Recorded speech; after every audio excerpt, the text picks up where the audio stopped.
Bueno, bueno.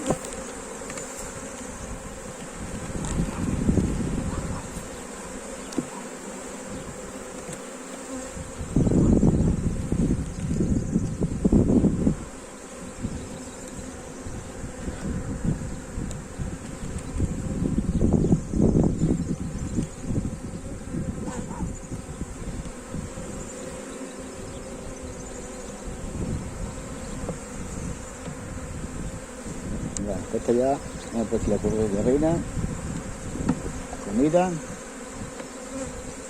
tardamos un poco.